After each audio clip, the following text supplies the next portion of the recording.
Jordy. Before the game, we were in here talking. You were talking about the guys kind of learning lessons and how to close these games out, how to close out close finishes. What of those lessons did you see them put into practice down the stretch when this game could have gotten quite hairy? Yeah, I thought it was a consistency. You look at the first quarter, we didn't start very well. All right, and not because of we were not trying, but mistakes, not making free throws, lost that first quarter by 12, and then after that, consistently, we won all three quarters. And even though it was third and fourth by 1 point, that just gives you confidence, and you know that you were in it in every play. Mistakes happen, but the guys kept bringing it in the huddle, talking to each other. And at the end of the day, we saw that growth. We were better on the boards. They scored 13 second chance points to our 16. Our pressure, we didn't turn the ball over. 7 turnovers for 4 points is a lead. And then, 15 for 19 for them. So, we had energy, we had pressure. We had to put two on the ball, especially with Luka. That opens up somebody else. They have a lot of good shooting, especially Gabe. He had a great game, 6 for 9 from 3. But I thought the scramble and the energy, the communication was very good. So happy for the guys, proud of the guys. Because after losing 7 in a row, I believe it was, it's just good to, to get back to winning. And tomorrow we'll have a tough one. So that's just good for, it's a good reward for the work. And obviously, after a bad one, just a good feeling. You just touched on it briefly, but you guys hold Luka and Austin Reeves to 11 of 40 from the floor. Just what were the points of emphasis on them, and what were the keys to slowing them down so much? Yeah, I think sometimes you bring the energy and you're flying around, and when you put two on the ball, you're opening up something else. And sometimes you just got to get lucky that guys like them that can score in bunches, they're not having the night. So it's a two-way street. I think our energy was good.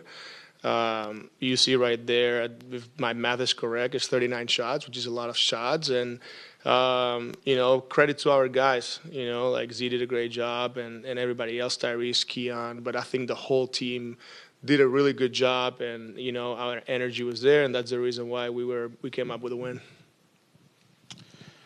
Obviously, guys like CJ, guys like Keon, they've been, starting for you for most of the year. But when you look at some of the bench guys like Tyrese, what do you make about how the bench performed tonight, especially against this Lakers team that is missing, some significant players? Yeah, I think we're all missing players, and it's part of the NBA. But I'm happy with the effort that all 10 players brought on the court. And even though we made mistakes, they held each other accountable. They talked to each other, encouraged each other, and that's the best thing to see. Tyrese really helped us. He shot it well from 3.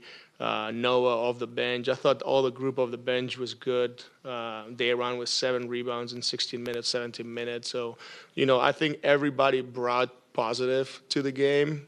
Reese made his first 3 in the NBA. Like, you go, every single guy down the line, and I think they all brought positives. Can we be better? Can we make less mistakes? For sure. We'll watch it after OB's side out and baseline. We have to be better because we were not matched up and we were confused. But other than that, those, are things that we as coaches have to correct. I think the energy and the effort of our guys was outstanding.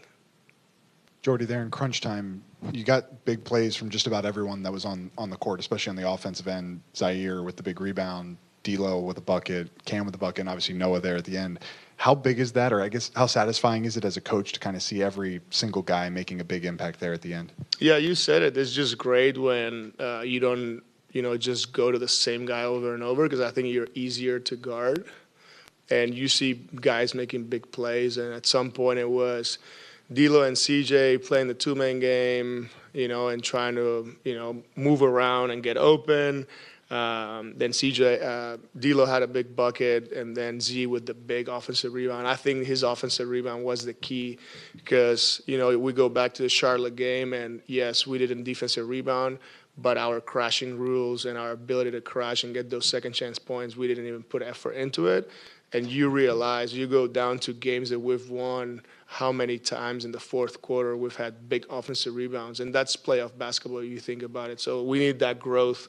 We need to understand that that is very important late in the game.